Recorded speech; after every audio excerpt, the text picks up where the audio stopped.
students, welcome to Curiosity with Shunoy. To get educational videos, follow our YouTube channels, and we are now available on Telegram and also Facebook. তো বন্ধুরা, আজকে আমি আলোচনা করতে চলেছি মাধ্যমিক ভূগোল সাজেশন 2022 নিয়ে। মাধ্যমিক পরীক্ষার আমরা ঠিক একেবারে দরগড়ায় চলে এসেছি। তো আজ আমি লাস্ট মিনিট সাজেশনস ভারতের প্রাকৃতিক পরিবেশ ও ভারতের অর্থনৈতিক পরিবেশ থেকে বাছাই করা প্রশ্ন নিয়ে এসেছি। তো দেরি না করে বন্ধুরা চলো শুরু করা যাক। আমার প্রথম প্রশ্ন, ভারতের রাজ্য পুনর্গঠন কমিশনের মূল ভিত্তি কি ছিল? দেখো, ভারতের রাজ্য পুনর্গঠন কমিশনের রাজ্য পুনর্গঠনের মূল ভিত্তি কি ছিল? যখন ভারতবর্ষ স্বাধীন হয় তখন রাজ্যগুলোকে নতুনভাবে ঢেলে সাজানো হয়, আর সেই সময় যে বিষয়টাকে মাথায় রেখে ভারতের রাজ্যগুলোকে পুনর্গঠন করা হয়েছিল সেটা ছিল ভাষা। তো ভাষাকে কেন্দ্র করে কিন্তু ভারতের রাজ্যগুলোকে বিভিন্ন ভাগে ভাগ করা হয়েছিল। সঠিক উত্তর ভাষা। নেক্সট প্রশ্ন, ভারতের ক্ষুদ্রতম অঙ্গরাজ্যের নাম কি? ভারতবর্ষের ক্ষুদ্রতম অঙ্গরাজ্যের নাম কি? দেখো, ভারতবর্ষের ক্ষুদ্রতম অঙ্গরাজ্য হচ্ছে গোয়া। ভারতবর্ষের ক্ষুদ্রতম অঙ্গরাজ্য কি? গোয়া। নেক্সট কোশ্চেন, ভারত ও পাকিস্তানের সীমারেখা কি নামে পরিচিত? ভারত এবং পাকিস্তানের সীমারেখা কি নামে পরিচিত? দেখো, ভারত এবং পাকিস্তানের সীমারেখা কিন্তু র্যাটক্লিফ লাইন নামে পরিচিত। সিরিন র্যাটক্লিফের নেতৃত্বে 1947 একটা কমিশন তৈরি করা হয়েছিল যেটাকে বলা হয় র্যাটক্লিফ কমিশন, এবং এই র্যাটক্লিফ কমিশন কিন্তু ভারত এবং পাকিস্তানের মাঝখানে যে সীমারেখা ছিল সেটাকে নির্ধারণ করেছিলেন। ভারতের উত্তরতম স্থান কি? মানে ভারতের একদম অথবা ভারতের উত্তরতম পয়েন্টের নাম কি? ভারতবর্ষের একদম উত্তরতম স্থান হলো ইন্দিরা কল। এটা একদম ভারতবর্ষের শেষ সীমানাতে রয়েছে, উত্তর দিকের শেষ সীমানাতে রয়েছে ইন্দিরা কল। নেক্সট কোশ্চেন, ভারতের দক্ষিণতম বিন্দু কোনটি? খুব একটি গুরুত্বপূর্ণ প্রশ্ন। এই উত্তরতম এবং দক্ষিণতম মাঝখানে কিন্তু একটা প্রশ্ন পরীক্ষায় কিন্তু ভীষণভাবে দিয়ে দেয়। তো এই প্রশ্নটা একটু খেয়াল রাখবে। ভারতের দক্ষিণতম বিন্দু বলেছে, ভারতের দক্ষিণতম স্থান বলেনি। ভারতের যদি দক্ষিণতম বিন্দু বলে তাহলে সেটা কিন্তু হবে ইন্দিরা পয়েন্ট। ভারতের একদম দক্ষিণতম বিন্দু হচ্ছে ইন্দিরা পয়েন্ট। পরবর্তী প্রশ্ন, ভাষাভিত্তিক রাজ্য পুনর্গঠন কমিশন কবে গঠিত হয়? আমরা জানি ভাষার ভিত্তিতেই কিন্তু প্রথম রাজ্য তৈরি হয়েছিল, কারণ ভারতবর্ষে দেখো বিভিন্ন জায়গায় বিভিন্ন ভাষার মানুষ বসবাস করত। এর ফলে বিভিন্ন ভাষাকে নিয়ে একটা বড় সমস্যা দেখা দিয়েছিল, এবং ভাষাভিত্তিক রাজ্য পুনর্গঠন কমিশন কিন্তু তৈরি হয়েছিল স্বাধীনতার জাস্ট পরে 1953 খ্রিস্টাব্দে। সঠিক উত্তর 1953। এবং ভাষার ভিত্তিতে প্রথম যে রাজ্যটা তৈরি হয়েছিল সেটাও জেনে রাখো, অন্ধ্রপ্রদেশ। অন্ধ্রপ্রদেশ কিন্তু ভাষার ভিত্তিতে প্রথম রাজ্য হয়েছিল।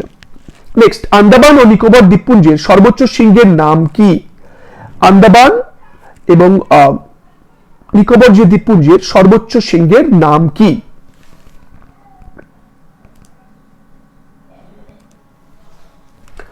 আমার পরবর্তী প্রশ্ন, আন্দামান নিকোবর দ্বীপপুঞ্জের সর্বোচ্চ শৃঙ্গ কোনটি? দেখো, আন্দামান এবং নিকোবর দ্বীপপুঞ্জে সর্বোচ্চ শৃঙ্গ হলো স্যাডেল পিক। সঠিক উত্তর স্যাডেল পিক। পরবর্তী প্রশ্ন, স্বাধীন ভারতের প্রথম গঠিত ভাষাভিত্তিক রাজ্য কোনটি ছিল? হ্যাঁ, যেটা বলছিলাম, ভাষাভিত্তিক রাজ্য পুনর্গঠন কমিশন গঠন হওয়ার পর ভাষার ভিত্তিতে প্রথম যে রাজ্যটি তৈরি হয়েছিল সেটা হচ্ছে অন্ধ্রপ্রদেশ।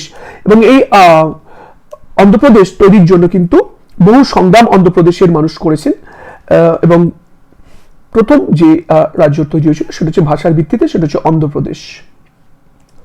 নেক্সট প্রশ্ন, ভারত এবং চীনের মধ্যে অবস্থিত সীমারেখার নাম কি? দেখো, ভারত এবং চীনের মধ্যে যে সীমারেখা রয়েছে সেই সীমারেখার নাম হচ্ছে ম্যাকমোহন লাইন। অর্থাৎ ম্যাকমোহন লাইন কিন্তু ভারত এবং চীনের সীমানাকে নির্দেশ করে। পরবর্তী প্রশ্ন, ভারত ও আফগানিস্তানের সীমারেখা কি নামে পরিচিত? ভারত এবং আফগানিস্তানের সীমারেখা কিন্তু ডুরান্ড লাইন নামে পরিচিত। Durand line. সঠিক উত্তর ডুরান্ড লাইন। ভারত এবং আফগানিস্তানের সীমারেখা ডুরান্ড লাইন নামে পরিচিত। ভারতের মূল ভূখণ্ডের দক্ষিণতম অংশ কোনটি? অথবা ভারতের মূল ভূখণ্ডের দক্ষিণতম অন্তরীপটির নাম কি? দেখো, প্রশ্নটা এক্ষেত্রে কিন্তু অন্তরীপ বা দক্ষিণতম অংশ বলেছেন, সেক্ষেত্রে আমাদের উত্তর হবে কন্যাকুমারিকা অন্তরীপ। উত্তরতম ইন্দিরা কল, দক্ষিণতম যদি বিন্দু বা পয়েন্ট বলে তাহলে ইন্দিরা পয়েন্ট, কিন্তু এখানে প্রশ্নটা দেখো ভারতের মূল ভূখণ্ডের দক্ষিণতম অংশ জানতে চেয়েছে, তো এটার সঠিক উত্তর হবে কন্যাকুমারিকা অন্তরীপ। এই প্রশ্নগুলো একটু মাথায় রাখবে।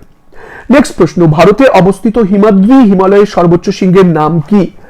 ভারতে অবস্থিত হিমাদ্রি হিমালয়ের সর্বোচ্চ শৃঙ্গের নাম হচ্ছে কাঞ্চনজঙ্ঘা। কাঞ্চনজঙ্ঘা হলো ভারতে অবস্থিত হিমাদ্রি হিমালয়ের সর্বোচ্চ শৃঙ্গের নাম। নেক্সট প্রশ্ন, দক্ষিণ ভারতের সর্বোচ্চ শৃঙ্গ কোনটি? দক্ষিণ ভারতের সর্বোচ্চ শৃঙ্গ হলো আনাইমুদি। দক্ষিণ ভারতের সর্বোচ্চ শৃঙ্গ আনাইমুদি, তার সঠিক উত্তর আনাইমুদি। আমার নেক্সট প্রশ্ন, দক্ষিণ ভারতের বৃহত্তম উপহ্রদ বা কয়াল কোনটি? দক্ষিণ ভারতের বৃহত্তম উপহ্রদ ভেম্বানাথ। দক্ষিণ ভারতের বৃহত্তম উপহ্রদ বা কয়াল হলো ভেম্বানাথ, সঠিক উত্তর ভেম্বানাথ। নেক্সট প্রশ্ন, আরাবল্লী পর্বতের সর্বোচ্চ শৃঙ্গের নাম কি? দেখো আরাবল্লী পর্বতের সর্বোচ্চ শৃঙ্গের নাম হচ্ছে গুরু শিখর।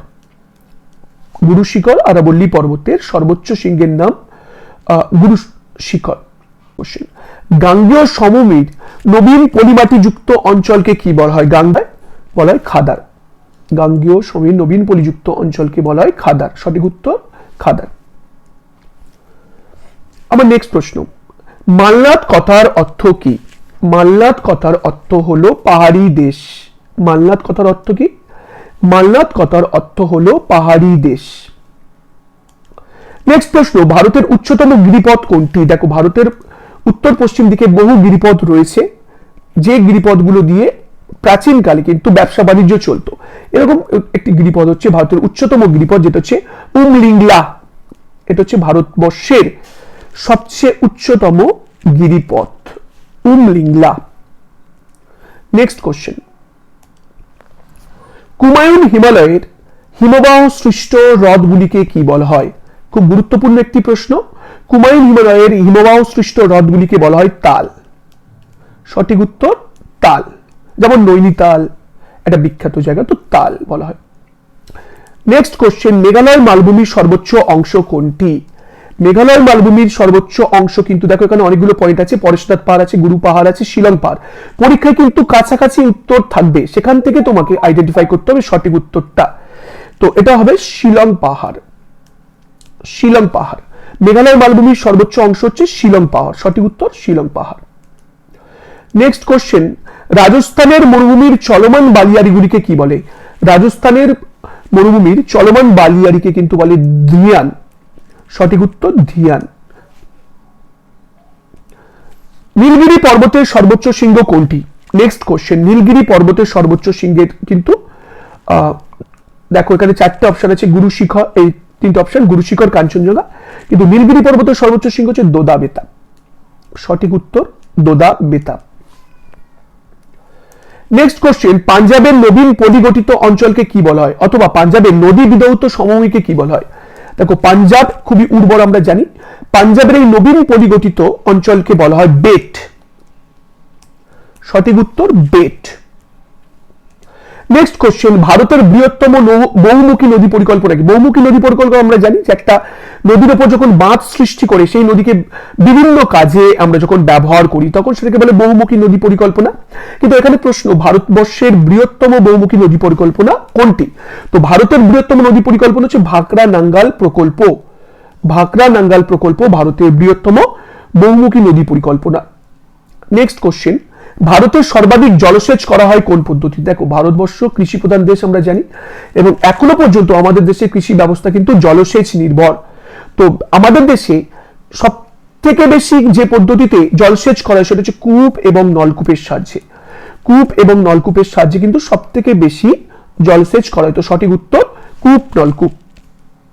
নেক্সট কোশ্চেন, ভারতের উচ্চতম লবণাক্ত জলের হ্রদ কোনটি?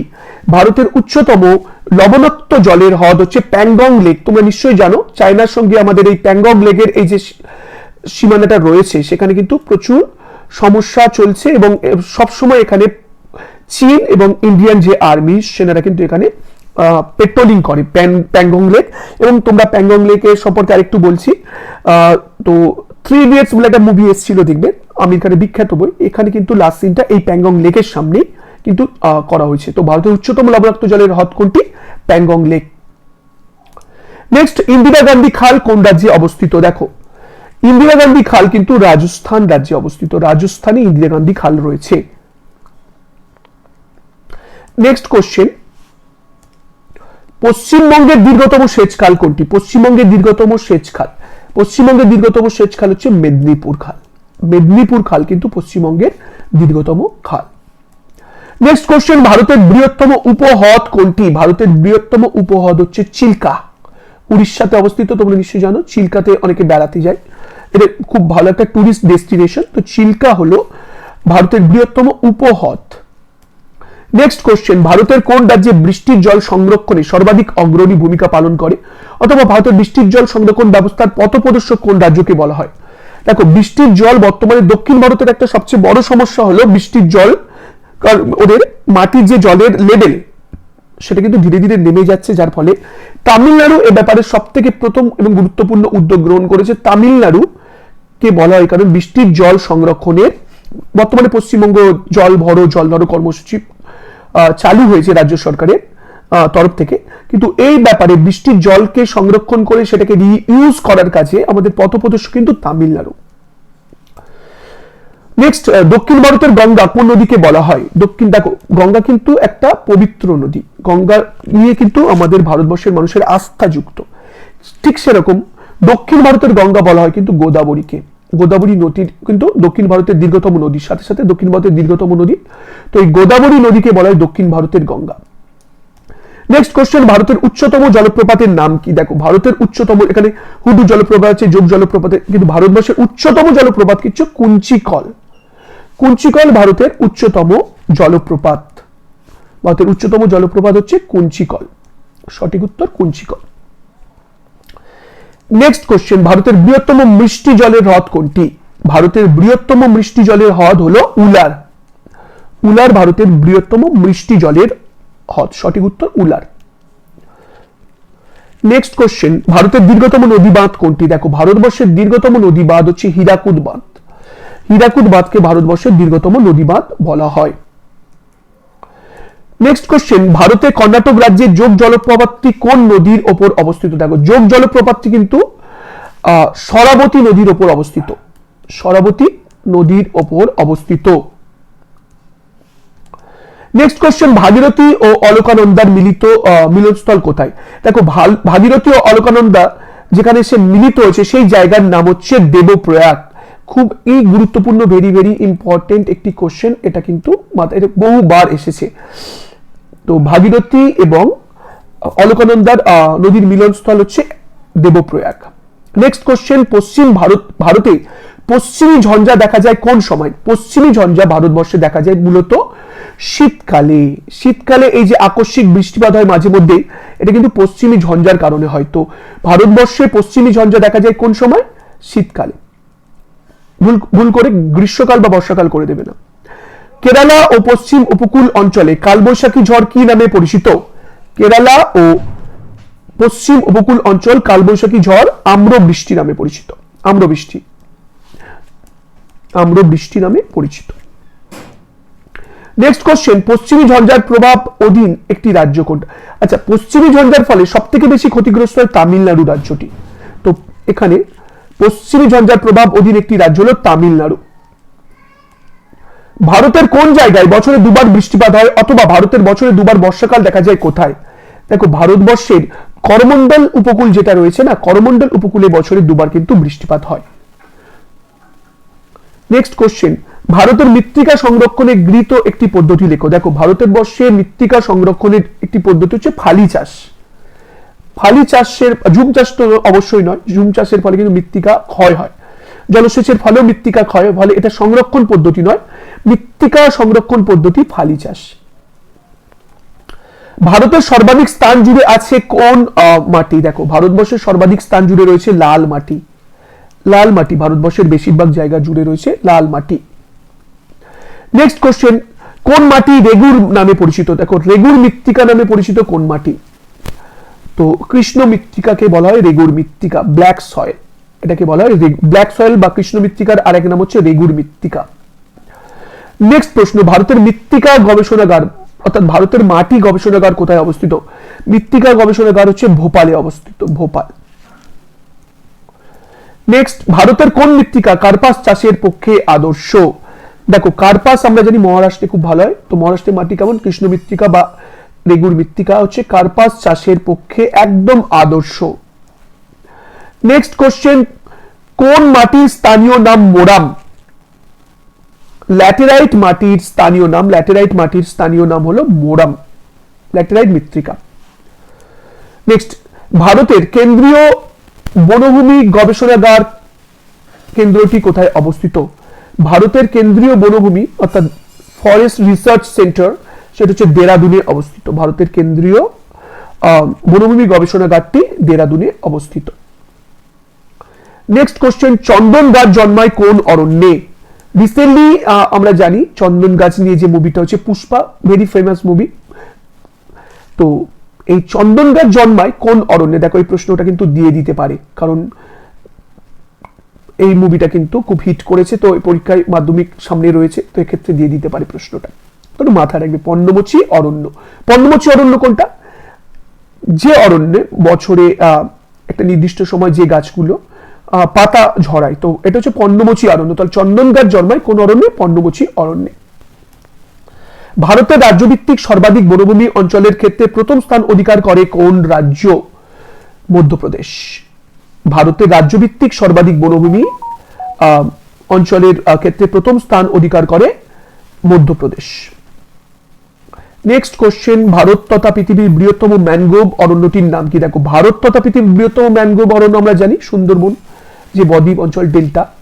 তো অবশ্যই এর মধ্যে পশ্চিমবঙ্গের মধ্যে সুন্দরবনের যে পোর্শন পড়ছে পশ্চিমবঙ্গ থেকে বাংলাদেশে কিন্তু সুন্দরবন অনেকটা বেশি রয়েছে। তো ভারত তথা পৃথিবীর বৃহত্তম ম্যানগ্রোভ অরণ্যটির নাম হলো সুন্দরবন। নেক্সট কোশ্চেন, সুন্দরবন অঞ্চলের প্রধান উদ্ভিদ গোষ্ঠী কি? সুন্দরবন অঞ্চলের প্রধান উদ্ভিদ গোষ্ঠী হচ্ছে হ্যালোফাইট উদ্ভিদ বা ম্যানগ্রোভ অরণ্য। এটাকে আমরা কি বলতে পারি? ম্যানগ্রোভ, ম্যানগ্রোভ অরণ্য কিন্তু আমরা বলতে পারি। তাহলে সঠিক উত্তর, সুন্দরবন অঞ্চলের প্রধান উদ্ভিদ গোষ্ঠী হচ্ছে হ্যালোফাইট বা ম্যানগ্রোভ অরণ্য। তো বন্ধুরা আজকে পর্যন্ত, thank you for watching my videos. আর যদি ভালো লেগে থাকে অবশ্যই বন্ধুদের সঙ্গে শেয়ার করো। আর আমরা আমার টেলিগ্রাম চ্যানেলও কিন্তু ফলো করতে পারেন। তো টেলিগ্রাম চ্যানেলের নাম রয়েছে কিউরিসিটি উইথ সুনয় অফিসিয়ালস। তো আপনারা টেলিগ্রাম চ্যানেলটাকেও ফলো করতে, এবং ফেসবুকে আমাদের আইডি কিউরিসিটি উইথ সুনয়। এছাড়া আমার ইনস্টাগ্রামে কিউরিসিটি উইথ সুনয় নামে তোমরা পেয়ে যাবে। তো বন্ধুরা ভালো লাগলে ভিডিওটা অবশ্যই লাইক করো, শেয়ার করো এবং সাবস্ক্রাইব করো। ওকে।